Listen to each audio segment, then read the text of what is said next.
विश्वकर्मा पुत्र महाराजा जस्सा सिंह रामगढ़िया। 18वीं सदी के महान देश के इतिहास के नायक, देश की आजादी के परवाने, बंदी छोड़, सिख कौम के थम हार को जीत में बदलने की समर्था रखने वाले, औरत और मजलूम के हमदर्द, महान जर्नैल, जंगे आजादी 18 घंटे जंग लड़ने की ताकत रखने वाले, दूर अंदेशे, सफल शासक को सारी कला के इंजीनियर महाराजा जस्सा सिंह का जन्म 5 मई 1723 में ज्ञानी भगवान सिंह के घर हुआ। ज्ञानी भगवान सिंह के 5 पुत्र थे। सरदार जस्सा सिंह रामगढ़िया, जय सिंह, खुशाल सिंह, माली सिंह और तारा सिंह। ज्ञानी भगवान सिंह जी को ज्ञानी की पदवी खालसा ने दी थी। किसगढ़ साहिब जी अकाल तख्त साहिब पर जब भी खालसा जुड़ता था, ज्ञानी भगवान सिंह जी वहां कथा और पाठ किया करते थे, इसलिए खालसा इनको ज्ञानी जी के नाम से बुलाता था। सरदार जस्सा सिंह का जन्म अमृतसर के गांव ईट चोगलिया में हुआ। इनका पैतृक गांव सुरसिंह वाला था। जब नादिर शाह ने भारत पर हमला किया, तब मीरमनु ने सिंघों के साथ समझौता कर लिया। मीरमनु ने नादिर शाह के साथ लड़ाई में सिंघों से मदद मांगी। उस लड़ाई में ज्ञानी भगवान सिंह और सरदार जस्सा सिंह रामगढ़िया ने बढ़ चढ़कर भाग लिया। उस समय जस्सा सिंह की उम्र तकरीबन 16 साल थी। इस लड़ाई में नादिर शाह के साथ लड़ते हुए मीरमनु को बचाते हुए ज्ञानी भगवान सिंह 1739 को शहीद हो गए। सरदार जस्सा सिंह बहुत बहादुरी के साथ लड़ा और मीरमनु ने सरदार जस्सा सिंह को खुश होकर 5 गांव की जागीर बख्शीश की। यह गांव थे वल्ला, वेरका, सुल्तानविंद, तुंग और चंबा।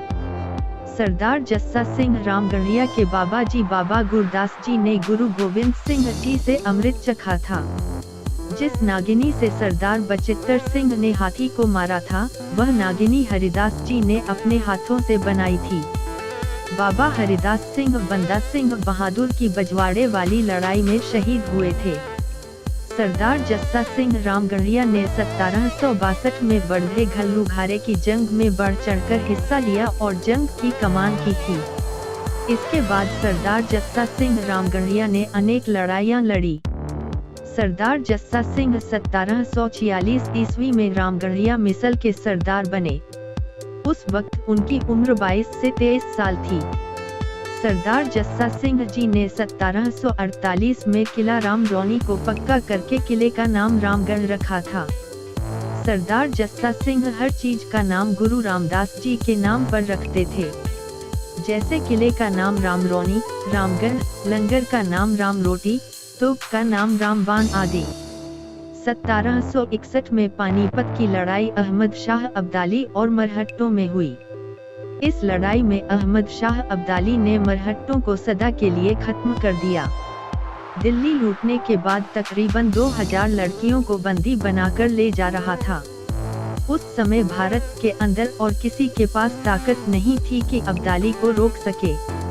जब सिखों को पता चला कि अब्दाली भारत की लड़कियों को बंदी बनाकर गजनी बेचने के लिए ले जा रहा है, तब अब्दाली ने पंजाब में अपना पांव धरा था कि सरदार जस्सा सिंह रामगढ़िया की कमान में इकट्ठे होकर सिखों ने अब्दाली पर हमले करने शुरू कर दिए। क्योंकि जस्सा सिंह रामगढ़िया गुरिल्ला युद्ध का माहिर था, सिखों ने अब्दाली से सब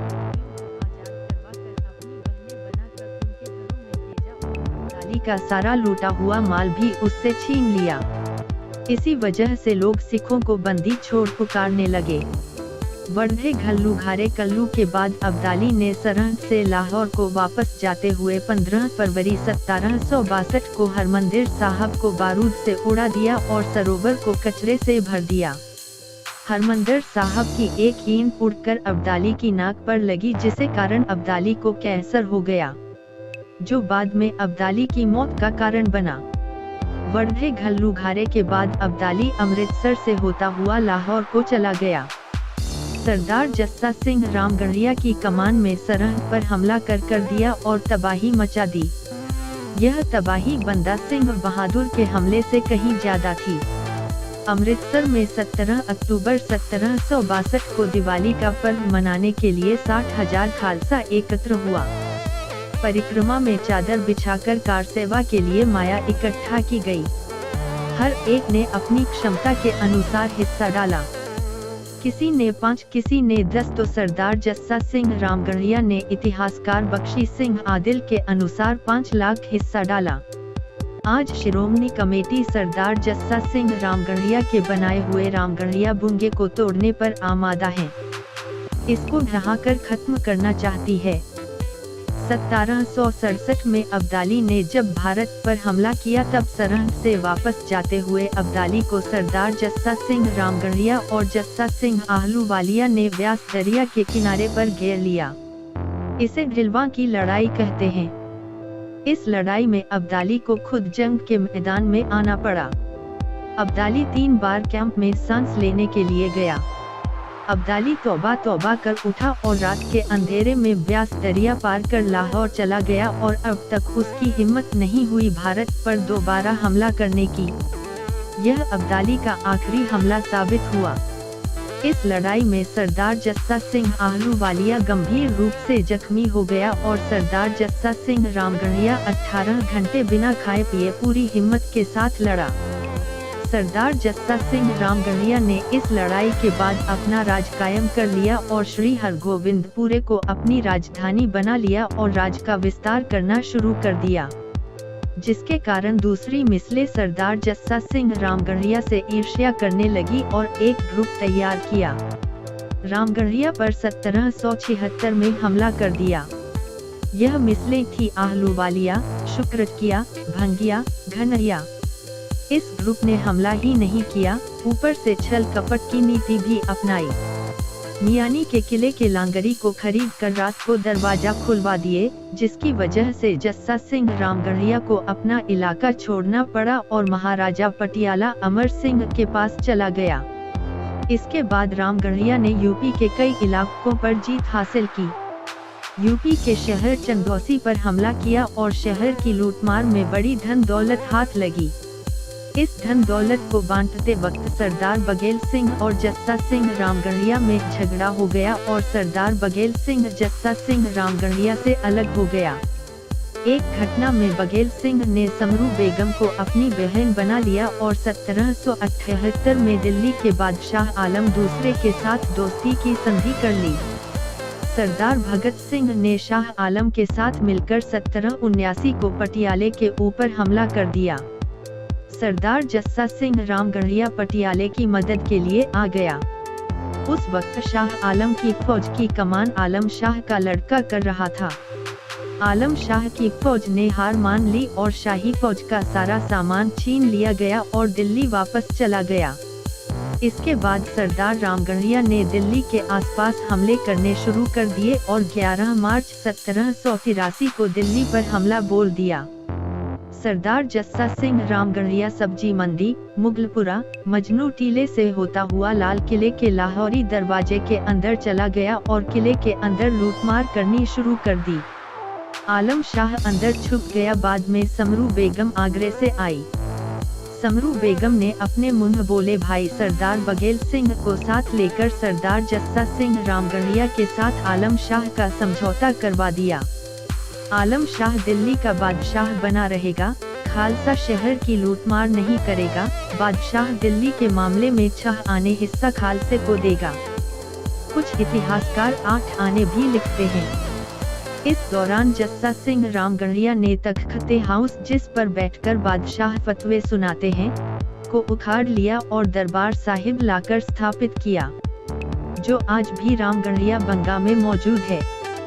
और 4 तोपे, 41 स्तंभ और तोशे खाने का सारा खजाना लूटकर अमृतसर ले आया और अमृतसर परिक्रमा में देशराज सिंह सो सिंह वाला के आगे लाकर ढेरी कर दिया। उस वक्त तक जस्सा सिंह आहलूवालिया की मौत हो चुकी थी।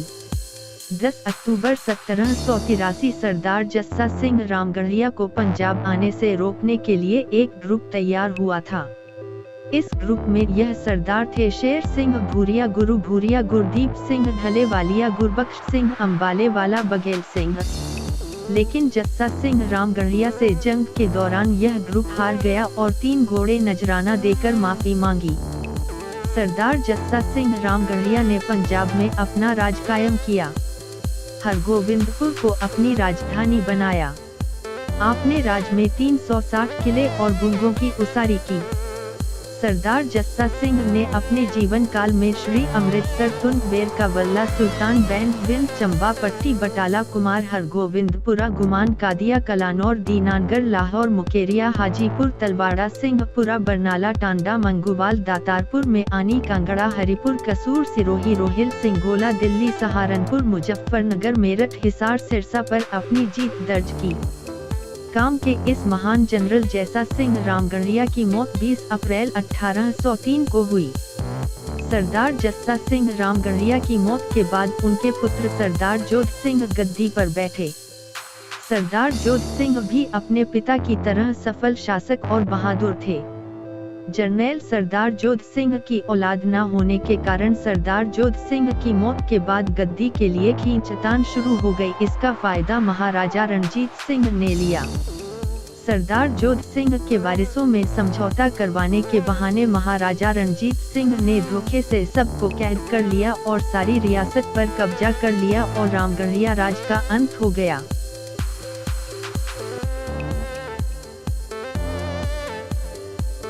जय विश्वकर्मा।